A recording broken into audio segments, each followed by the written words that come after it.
বন্ধুরা, দীপাস কিচেনে আপনাদের সবাইকে স্বাগত। আজকে আমি রুই মাছের ঝাল করব পেঁয়াজ রসুন ছাড়া, সেটাই আপনাদের সাথে একটু শেয়ার করব।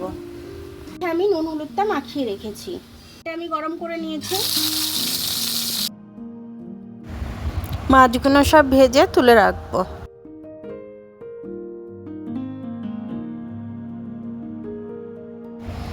বেশি লাল করে কড়া করে ভাজিনি আমি, এরকম হালকা লাল করে ভেজে তুলে নিয়েছি আমি, কারণ ঝালের মাছ তো বেশি কড়া করে ভাজে না।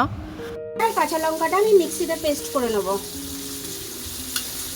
আদা আর লঙ্কার পেস্ট আমি দিয়ে দিলাম। একটু গুঁড়ো মশলা দেবো তো, তার জন্য একটু জল দিয়ে দিলাম। স্বাদ অনুযায়ী নুন দিচ্ছি, হলুদ গুঁড়ো দিয়ে দিলাম, একটু গুঁড়ো লঙ্কা, একটু জিরের গুঁড়ো দিয়ে দিচ্ছি, একটু ধনের গুঁড়ো দিয়ে দিচ্ছি। আর কোনো মশলা দেবো না, এটাই মশলা। তেল ছাড়া অবধি আমি এটাকে কষবো। দুটো টমেটো আমি এর মধ্যে দিয়ে দিলাম। নরম হওয়া অবধি এটা একটু কষে যাবো। টমেটোটা নরম হওয়ার জন্য একটু নুন দিয়ে দিলাম, তাতেই নরম হয়ে যাবে। মশলাটা কষা হয়ে গেছে, আমি জলটা দিয়ে দিচ্ছি।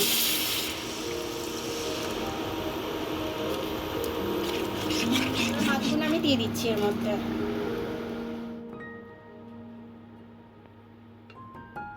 এরকম আমি এবারে ফুটতে দেব।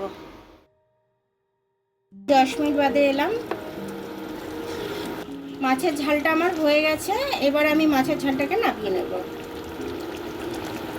ঝোল রাখলাম, আপনারা চাইলে ঝোলটা আরেকটু শুকিয়ে দিতে পারেন, তাহলে খেতে আরও একটু ভালো লাগবে। আধ ঘন্টার মধ্যে আমার মাছের ঝালটা হয়ে গেছে।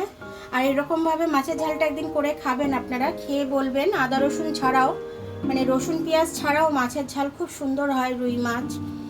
তো এইভাবে করে আমায় কমেন্টস করে একদিন জানাবেন যে আপনাদের কেমন লাগলো এটা খেতে। তো আমার ভিডিওটা দেখার জন্য অনেক অনেক ধন্যবাদ। আমার ভিডিওটা যদি পছন্দ হয় তাহলে লাইক, সাবস্ক্রাইব, বেল আইকনটা একটু টিপে দেবেন। আর যদি ফেসবুক থেকে দেখেন তাহলে লাইক আর ফলোটা একটু করে দেবেন।